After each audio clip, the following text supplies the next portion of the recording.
All right, I'm going to welcome everybody to our Smart Board panel for September 2023. I'm Alan Tannenbaum. I'm with my partners, John Lamola and Cindy Hill. And today's session is going to be about post-hurricane cleanup and repair. Beware the charlatans. So we experienced two hurricanes over the last couple of years, Irma and then Ian, both affected Southwest Florida. So our office was contacted on several occasions to help deal with post-hurricane cleanup, insurance claims, and repair. We don't do first-party insurance claims ourselves, but we are very much in, have advised groups on how to approach post-hurricane repairs, and want to give you the benefit of what our experience has been in the wake of those two storms. So as construction lawyers, we treat post-hurricane repairs with the same scrutiny as we do if without the pressure of post-hurricane issues approaching any other kind of repair contract. And the first thing that we do, and I'm going to ask John, go to the first category, which is know who is showing up at your door. What happened in Florida, and it wasn't unusual, but companies flooded in from around the country, offering roofing services, remediation services, cleanup services. A lot of them with pretty sophisticated marketing programs. The people who showed up at the door of the properties often had official uniforms on. I remember one instance from Irma where a contractor actually had a FEMA hat on when they appeared at a property's door, and they were impersonating FEMA employees in order to garner some remediation business. But the first thing you need to check is you need to qualify the person who's showing up, who's making this proposal. I reviewed a contract recently with a roofing company. It was an LLC that was formed just a couple of years before. And this roofing company was offering a 25-year labor and material warranty, and which the association was very attracted to. And it created some suspicion because it's an unusual length of a warranty. And the big question is this company actually going to be in business to honor 15, 20 years down the road a warranty that is given? And it turns out what this company was, it was a Colorado company that was in business in Colorado for 3 years, offering the same 25-year warranty in Colorado before they closed their business in Colorado, opened up under the same name. So it was a Colorado LLC, closed down the Colorado LLC and opened as a Florida LLC to do roofing business. And the association decided not to go with that particular contractor because it obviously wasn't honoring its 25-year warranties that it provided in Colorado. So certainly checking the corporate status, determining how long this company has been established in Florida. Are they even registered as a corporation in Florida, which we have found is not always the case. Then you get into licensure. So it's really a pretty basic search. So there's the records of the Secretary of State. Just you can put in a Google search, corporate search Florida. It will take you to the Secretary of State's website, and you can put in the name of a corporation, and it will give you the history, how long that company's been in business. if it's operating as a fictitious name, there's also a fictitious name listing, and you can tie it back to the company that holds a fictitious name. The other thing that you can do is you can check the licensing for a contractor. That's also a search that you can do online and determine if they're a roofing contractor, how long they've been licensed as a roofing contractor. If they're doing general contracting work, you're only finding a roofing license. That's a signal for danger. You can figure out how long they've been a roofing contractor in Florida. So there's a lot that you need to do to qualify, and we have done this evaluation on post-hurricane circumstances and ended up chasing away a lot of contractors who weren't really qualified or appropriately licensed to do business. Now, one of the things that you need to watch out for is, where are they headquartered? So we have had contractors show up to offer to do projects in Charlotte County or Lee County or Sarasota County. And the company is headquartered in Orlando, and the qualifier for the company who's responsible for supervising the work and the finances of the company is in Boca Raton. And how is that company going to administer a project that is remote from where they're headquartered and where their qualifier is? Again, a signal that it may be more of a marketing company that's trying to market projects and then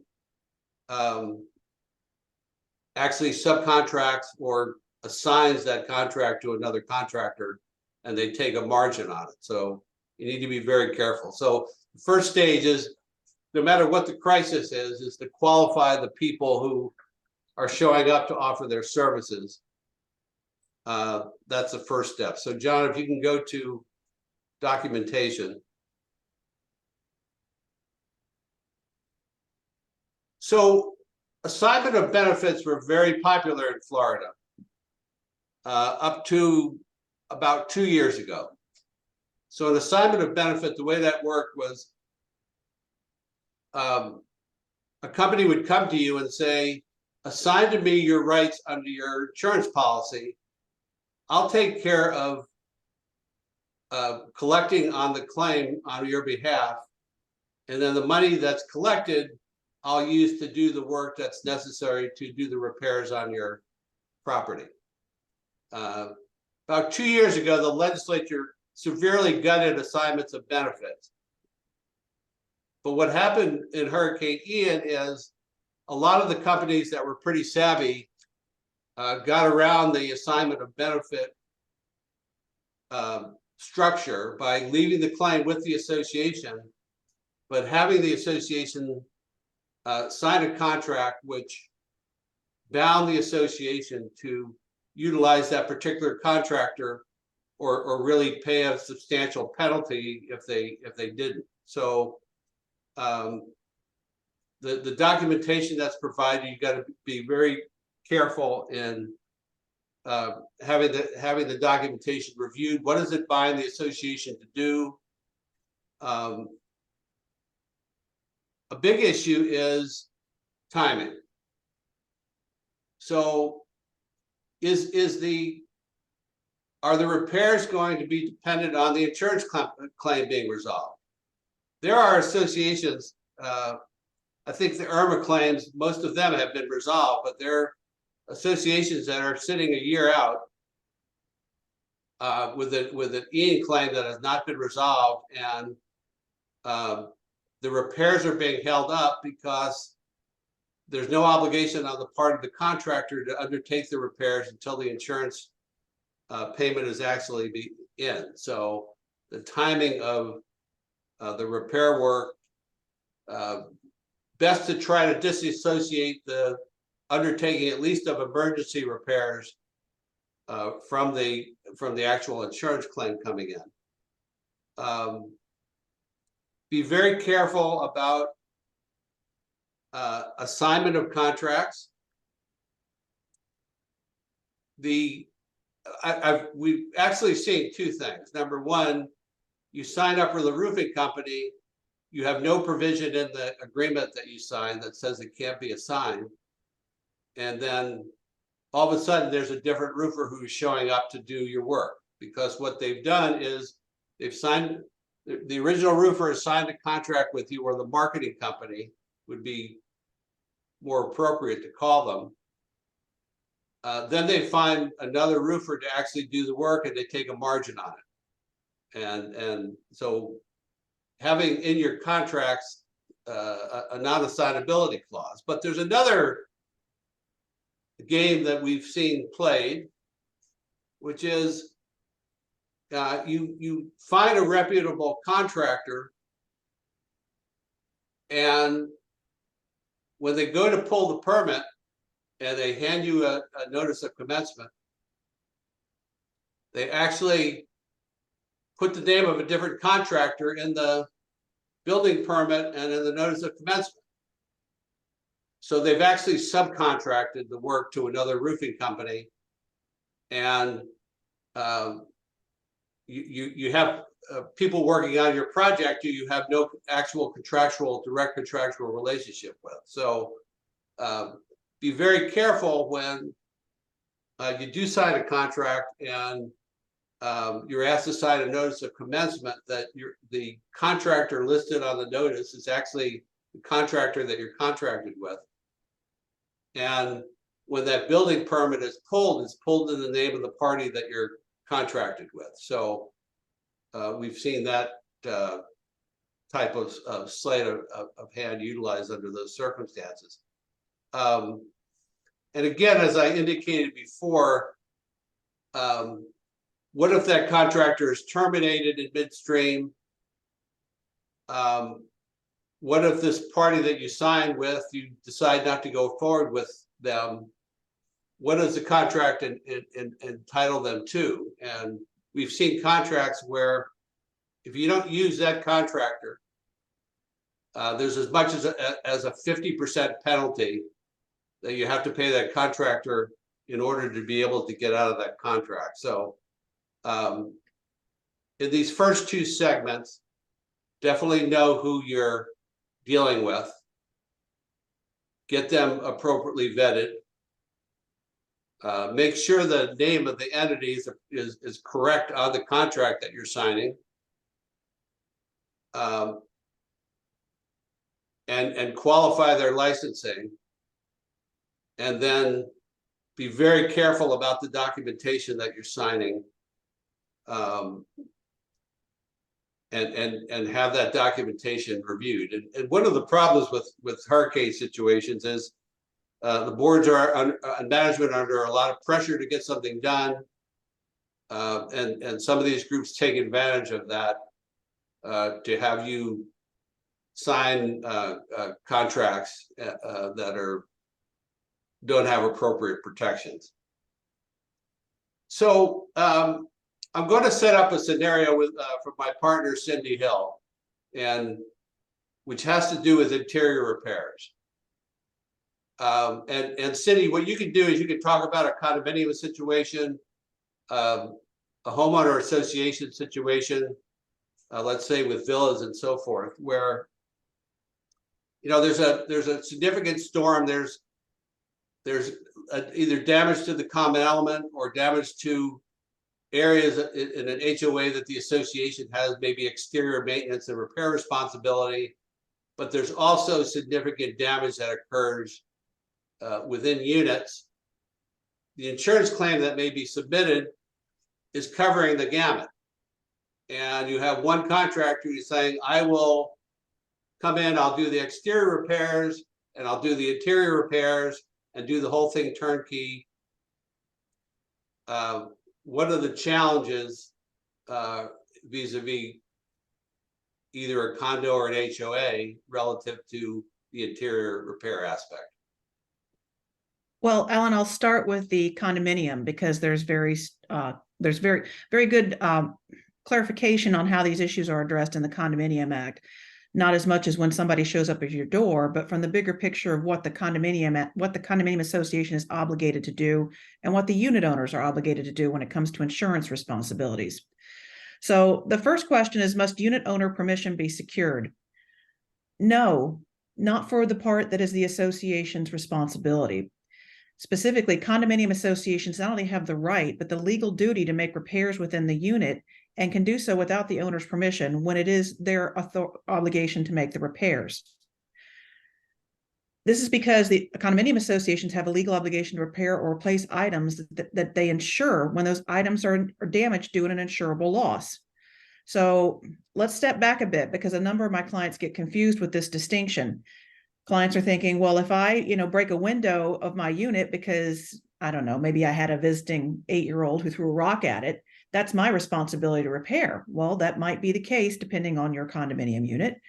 But in contrast, if a hurricane breaks that window is insured by the association. So you have two different maintenance responsibilities based on what the source of the damage is.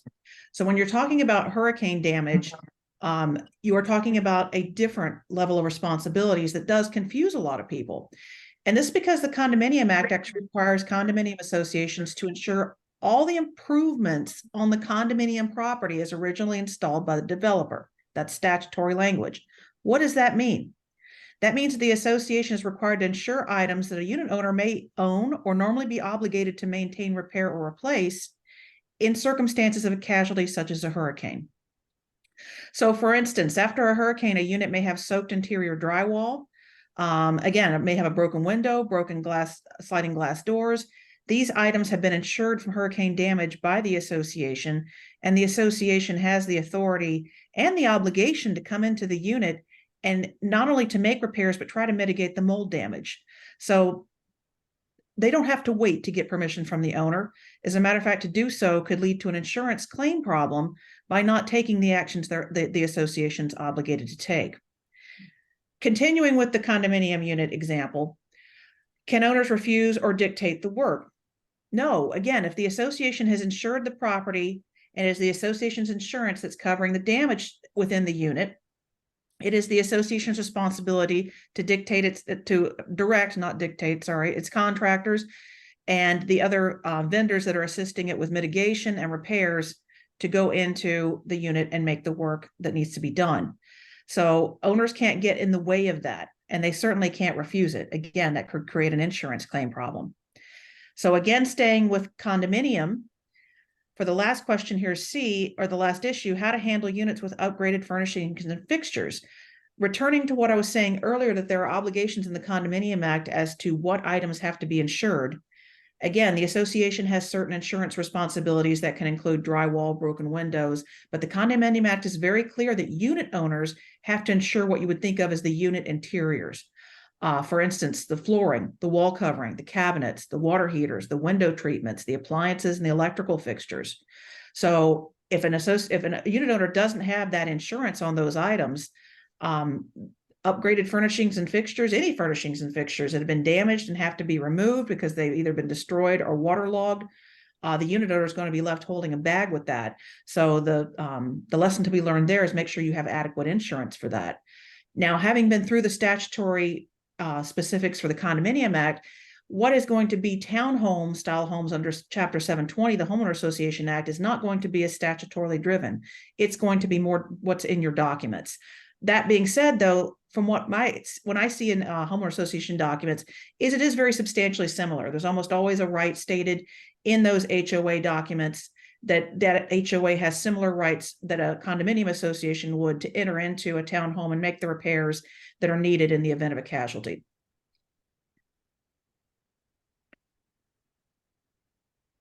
So that being said, Cindy, yeah, in a situation where there's a insurance claim, associations making it, let's say a condo association making an insurance claim, and the insurance claim that's submitted to the carriers, including interior repairs, and there's an award made on that. What's the appropriate use of that money that's actually been collected for those interior repairs? Well, the appropriate use is to try to get those interior repairs as close back to as possible as what they were before.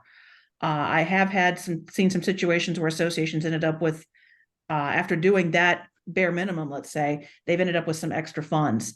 And in those scenarios, I would advise them to have a conversation with their counsel, because there are fiduciary duties to ensure that you are not going to use funds to the benefit of one owner you're not using to another.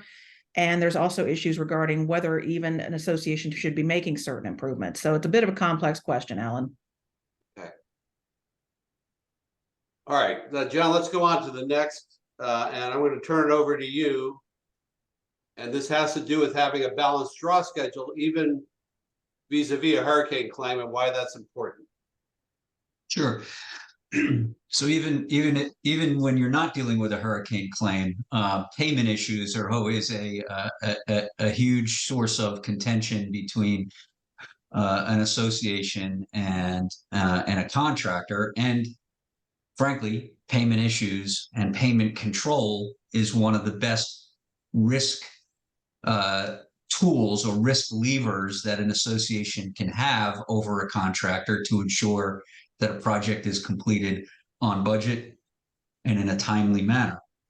And so there's, from a starting standpoint, let's say, or a foundational standpoint, whether it's a hurricane claim or a non-hurricane claim, it's always within the association's interest to look at the contract that's being provided by the contractor and not necessarily accepting the payment terms that are, in that boilerplate document that you receive from the contractor, because you can expect that the contractor's payment terms are designed to have it paid as much upfront as possible. And that's what they want. That doesn't always benefit the association, though, because if the contractor has less risk on your job than it has on others, it's going to make a decision every morning of the multiple projects that it has to staff, who's going to get the most attention. So payment terms are always key. Now, when you add in an insurance claim on top of it, the issues become even more complex, because number one, you have to deal with your deductible, right? And so the insurance money may be, the bulk of the payment may be coming from the insurance carrier as part of the claim, but you still have a deductible, and that may be a pretty large sum of money on a project that you weren't anticipating. And so you have to make sure that you know what your deductible is. And more than likely, you're going to have to be prepared that that's where the first source of funds is going to come from, because the insurance carrier may require that the deductible be met first before they'll release their funds. And so you can imagine that if you have a hurricane come through and maybe you've not got the reserves that that you may have hoped to have had at the time that this project becomes necessitated, now all of a sudden you've got to write a rather large check up front in order to deal with the issue. And so keep in mind that deductible is an issue that has to be tackled, and you've got to have some contingency plan before you go into the hurricane to understand that if the hurricane is coming and we're going to have the potential for a loss, what are our deductibles and are we prepared to meet that? Now, as I said, managing payment is a risk, is one of the best ways for an association to manage the risks in a project being not completed on time. Alan, and if you've been on these, you've heard this analogy many times. I love it. Alan told me this analogy many years ago. He said, imagine that a contractor, when the contractor shows up at your job, imagine a group of 17-year-old boys showing up to do the work, right? You have to be real clear about what the obligations are and what the rules are and what your expectations are.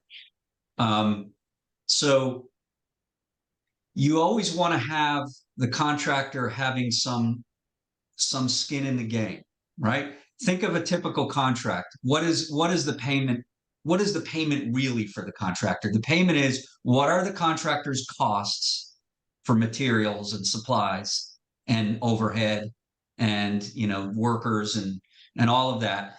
But at the end of the day, the contractor has a certain profit built into that price, right? So, you know, the price is $100,000 for this job. There may be 10, 15, or even $20,000 in profit that the contractor is expecting. And if they can find a way to get that profit locked in early, then that, you know, that helps them control, you know, their business a lot better. And then your job may be not so attractive to them. Whereas if they've got another job where they're a little bit upside down, they haven't earned their profit, maybe they haven't recovered their costs yet, that job may get more focus from them. So where you can, you want to take a look at the payment terms and have a balanced draw schedule. Now, what you'll hear a lot of times is that we want our materials paid for up front. And that's becoming more of an issue. It used to be not quite as much of an issue in the past. And that's probably because of interest rates and credit terms. So a lot of contractors could get favorable credit terms on materials. And so it wasn't as crucial for them to lay out money for materials. But, you know, as you know, with credit terms being what they are today, it's a little bit harder for contractors maybe to get favorable payment terms for materials and supplies. And so what we're seeing more of is a lot of contractors are now wanting more money up front to cover the cost right out of the gate for materials. You may not be able to avoid that. That may just be something that's non-negotiable with the contractor. But certainly you should be asking for some backup documentation. If they're saying they want 50% or 40% of the amount of the contract price paid up front because it's for materials, you don't necessarily need to accept that. You should be asking for some documentation of what those costs are. And if if they are that amount, then you know you may face a very difficult time trying to convince the contractor that you should pay less money than that up front. But certainly, if the contractor is asking for more than what their materials costs are up front, then that's something that should set some you know, get your radar going and your antenna up about whether or not this is the best arrangement for the association. Beyond that, beyond deposits, you know, you want to, other than keeping it as small as possible, you then want to have some sort of provision where, you know, and on a big job, you want to have pay applications coming in from the contractor. You want to see that they're being paid for the work that they're performing. You know, a lot of times contractors don't want to do that. They want to say, you know, pay us half now, or 25% now, and then, you know, 75% when the project is half done, and then the remainder at the end. You want to try to convince them, if it's possible, to have a more balanced draw schedule that is tied to the work that is actually being performed. And then the other main payment term is retainage. And that'll kind of flow into the next subject, which I'm going to talk about, which is inspection of the work. But retainage is, we're going to hold some of the payment that's required back. Each payment, we're going to hold 10% of it back, because we know that when we get to the end of this job, there are going to be things that need to be fixed, right? There are going to be punch list items. There are going to be things that the building inspector comes and says, that's not done right. You need to do that over. Or there may be things that just, you know, after the job is substantially complete, which is when the contractor usually wants their final payment, that you're going to find have to be redone because there's some defect, you know, some defective condition in it. So you always want to have that last bit of leverage at the end, because remember, the contractor is going to want that final payment, even though not all of the work may be complete. There still may be punch list items that need to be completed. And so you want to have some money held back to guarantee that they're going to come and do that soon, not keep you stringing you along for months while they're finishing that work.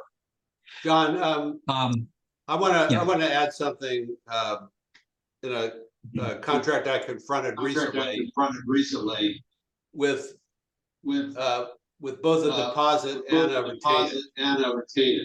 I'm getting feedback there for some reason. There you go. Okay. So there was a contract that we confronted that had easily a 40% deposit up front. So 40% of the contract price was being paid up front. And it also had a 10% retainage built into the contract. And so the association was, the contractor basically had like $120,000 up front.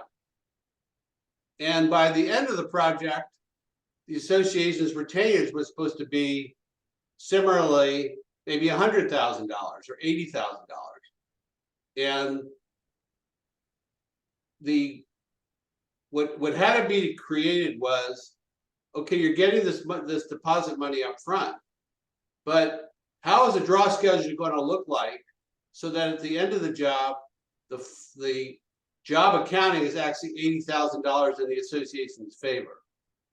So it's kind of a tricky calculation that has to be done in that draw schedule. Is as the job progresses, not only how is that deposit going to be made up so that that deposit flows into the association's ledger, but by the end of the project, there's actually a credit on the association's ledger that creates the retainage. So if you have a deposit in the same contract where there's retainage, you have to do some careful tailoring of the draw schedule so that the imbalance of the contract that begins in favor of the contractor with the deposit turns into, if you want to call it that, an imbalance in favor of the association by the end of the project. So the calculation of that draw schedule has to take into account that there is going to be a transfer of money that started with the contractor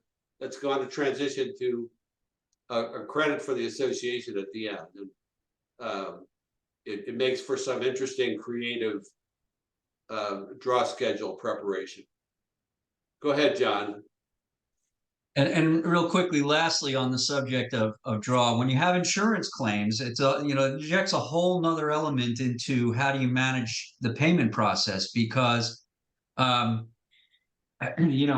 is the contractor being paid directly by the insurance carrier, or is the insurance carrier going to pay the insured the money and then you will pay the contractor? Or maybe you have a first party claim and you've had some litigation over whether what your insurance claim amount is, and you've got another lawyer who's sitting there collecting those funds. And at the end of the day, when it comes to insurance, I can tell you that contractors really don't like to have the money going to the association. So you may have to get creative with how the insurance proceeds are handled. It may have to involve some escrow terms so that everybody's got a comfort level that the money will be available and be released. The association has a comfort level that the money is going to be released when the work is done, and that there's some balance to how it's paid out.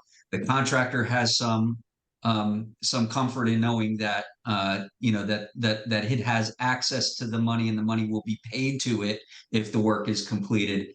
And so this kind of dispute can take a lot of different forms, and how you resolve it can take a lot of different forms. But you have to be mindful of maintaining some measure of control over the money that's coming from the carrier to pay the contractor, and that it's not just all being sent over to the contractor willy-nilly, because that defeats the whole purpose of the risk that you're trying to control in a contract.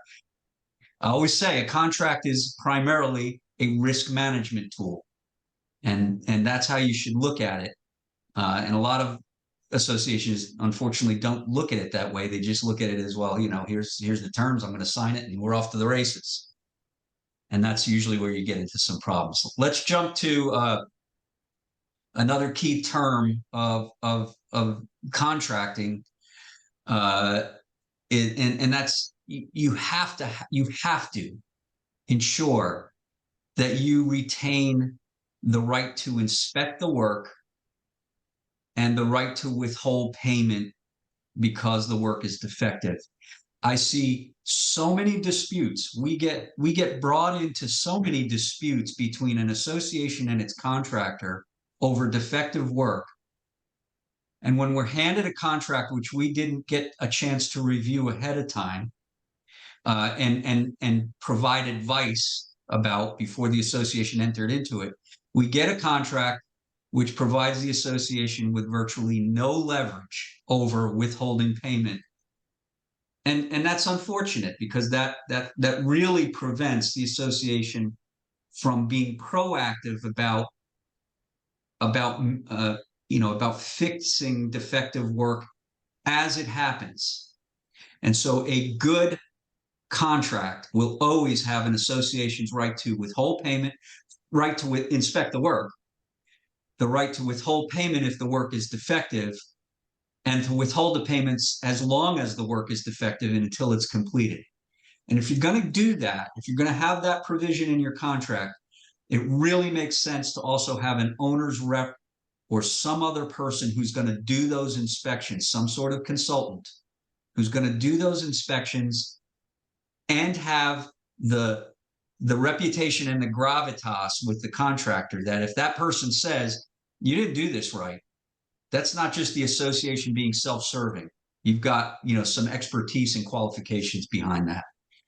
So with that, I think I'm going to go back to Alan, and we're going to talk about avoiding liens. All right, this is a very basic primer on Florida's construction lien law that, from an owner's perspective, boards and management need to keep in mind. So when you're starting a project, and most building departments are now requiring this as a condition of permit, the owner signs what's called a notice of commencement. It identifies the contractor. It gets recorded in the public record, and it's notification for any material supplier or subcontractor who's going to be working on that job of who they contact if they want to establish their lien rights against the property. So again, you're going to need to check, because a lot of times the contractors are drafting these notices of commencement. None of them seem to know how to describe condominium property right. So you may have to run it by your general counsel for make sure that the association or the condominium property is properly described. But that's the first stage. Before any work is done on that property, that notice of commencement is recorded. What the association then has to look out for are what's called notices to owner. So within 45 days of beginning work on the project or providing materials to a project, any subcontractor or material supplier who wants to establish their lien rights has to serve a notice to owner on the association.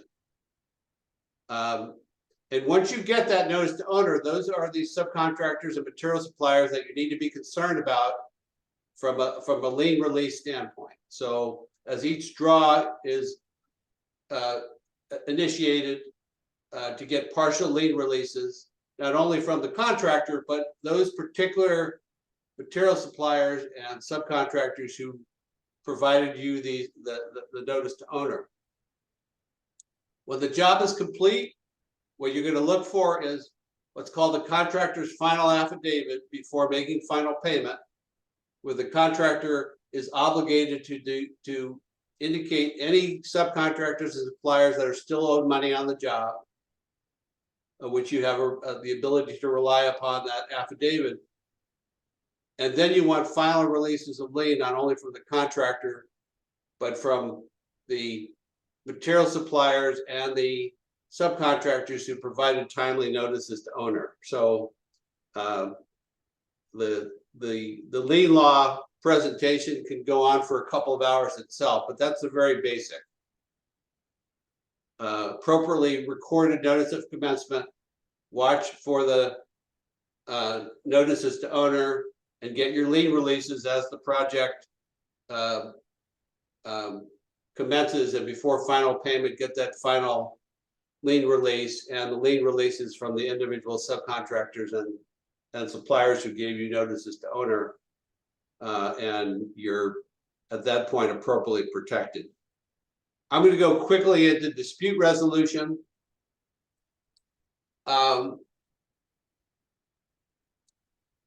So venue is, where is the dispute going to be determined? And it's generally our recommendation for associations that you be in circuit court and not arbitration. Why is that? Well, there's several benefits to being in circuit court, state court. The first is any party who is potentially liable if a dispute arises can be brought into that forum for determination. So if there's a manufacturing issue or a design issue, along with a construction issue, all of the parties in circuit court for judicial economy purposes can be brought into that same action. We've had circumstances where the architect who was involved in creating the plans and specifications has in their contract a requirement that all actions against them be arbitrated. The contractor's got a provision in their documents that it's going to be in circuit court, and the manufacturer requires arbitration somewhere else. Creates a really difficult issue as far as reconciling any claims that are determined. So opt for circuit court if you have the opportunity. In arbitration for the construction industry panels, they're usually contractors on the panels, architects and engineers, sometimes construction lawyers. You're not going to find on an arbitration panel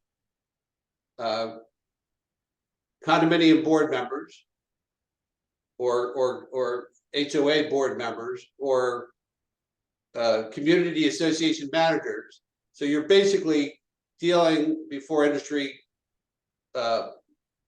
participants, and I would prefer that associations get in front of a jury of their peers, so that if you have a jury trial, that the makeup of the jury is usually going to be people who may live within a community association, and will have greater understanding for the association's dilemma in a particular case.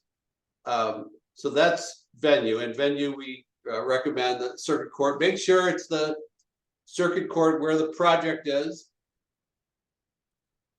I've seen instances where you'll have a contractor who's coming from Dade County or Broward County or Jacksonville to do a project in a different part of the state, and the venue clause that they'll have in their form contract is that the venue is the circuit court for where that company is headquartered. So you might find yourself in a project where you're in Hillsborough County in Tampa, and you've accepted the venue clause that says that any dispute has to be determined in Jacksonville or Miami in the circuit court there, which makes it very difficult to. So make sure it's a circuit court for the locality in which your project is. Very important protection is prevailing party attorney's fees.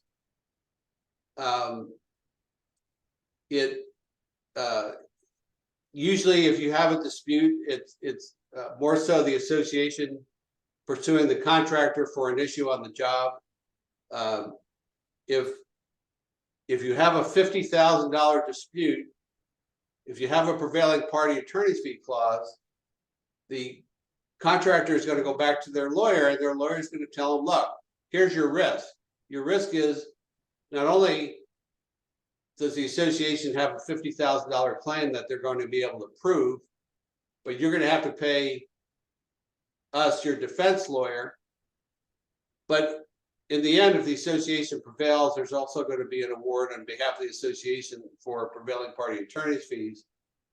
And it greatly changes the dynamic to try to get a claim resolved when the contractor is cognizant that even on a more modest level claim, that there's a possibility of the association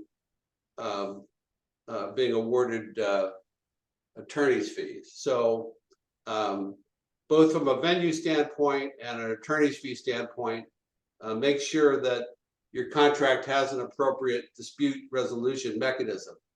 Understand that a lot of times what you'll see are these form industry contracts, and the form industry contracts generally require arbitration and don't have a prevailing party attorney fee clause. So it's something that actually the change to circuit court and the prevailing party attorney's fee is actually something that in the form industry contracts, either by addendum or otherwise, the contract needs to be modified in order to get those clauses appropriately in the contract. And with that, John, I'm going to turn it over to you to talk about warranties. Real quick on warranties. I mean, there's two different warranties. There's usually the manufacturer's warranty. So whoever is manufacturing, let's say the roofing material, they're going to give you some sort of warranty, or you should insist that you get some sort of warranty.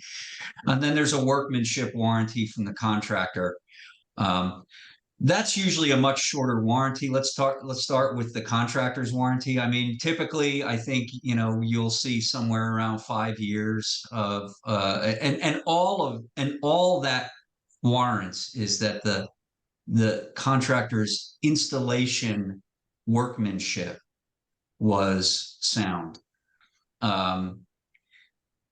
You negotiate for as much of a warranty, as long as a contractor's warranty as you can get.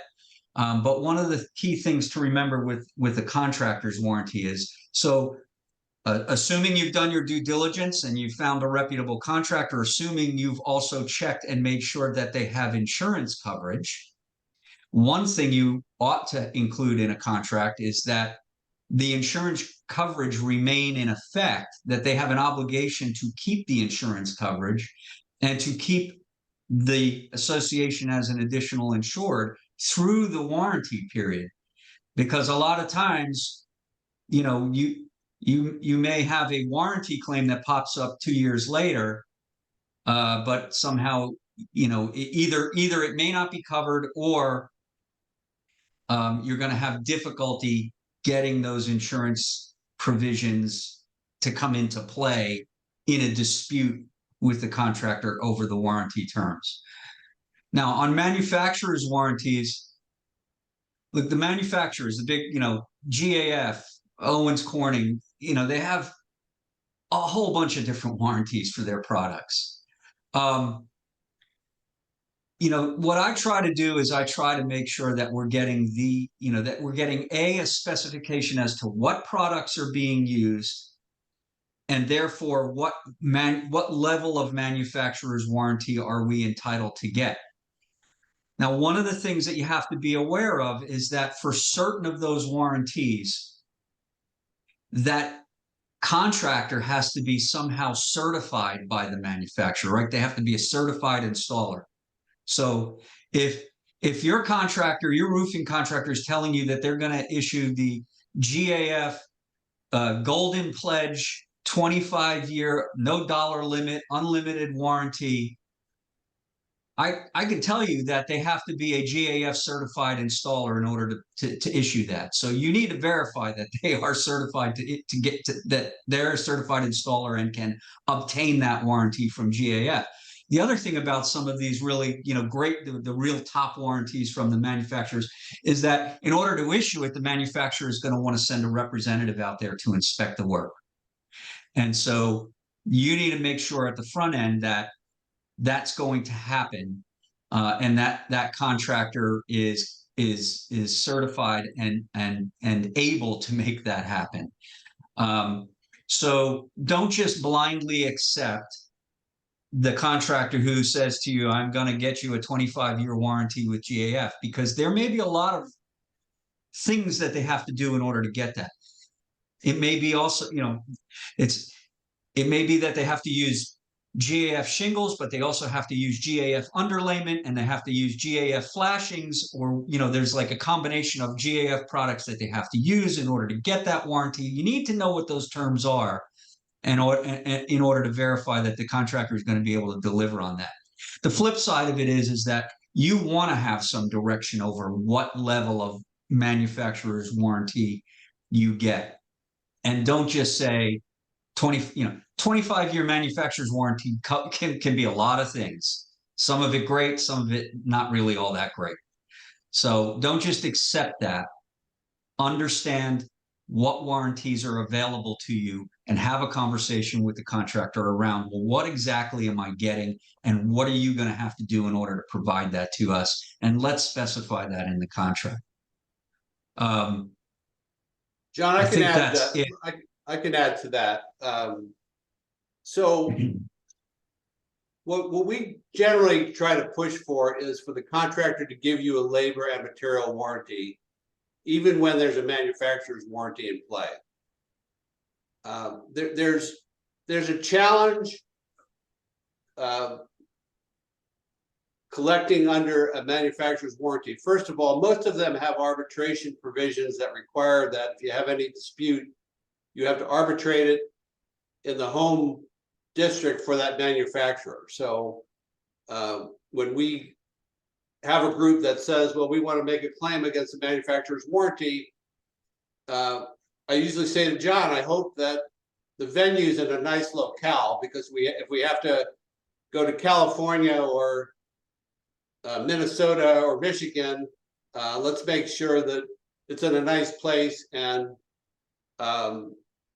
that we don't have to go in the dead of winter to Michigan to arbitrate this claim against a manufacturer. So and the other part of it is, a lot of times what the warranty will say is all they're obligated to do is provide you material to replace the defective material that they provided in the first place. It doesn't include the installation of the material.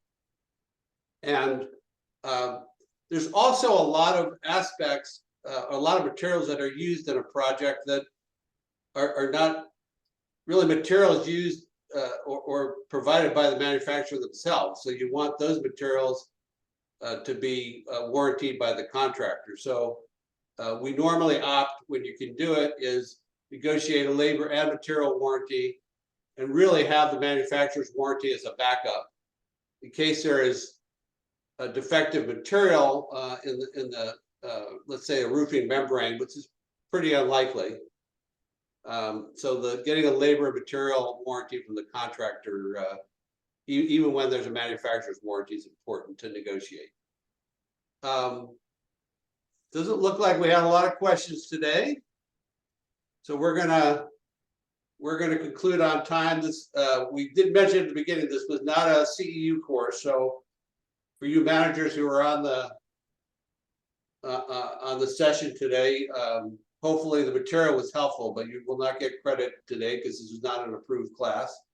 But we appreciate everybody coming in, getting some assistance today on these issues, and we will, I guess, okay, Cindy has answered a question. I don't think there was anything else. All right, yeah, if you want to go to chat, Cindy's given a nice answer to a reserve question. And with that, we're going to conclude for today. Thanks everybody for participating.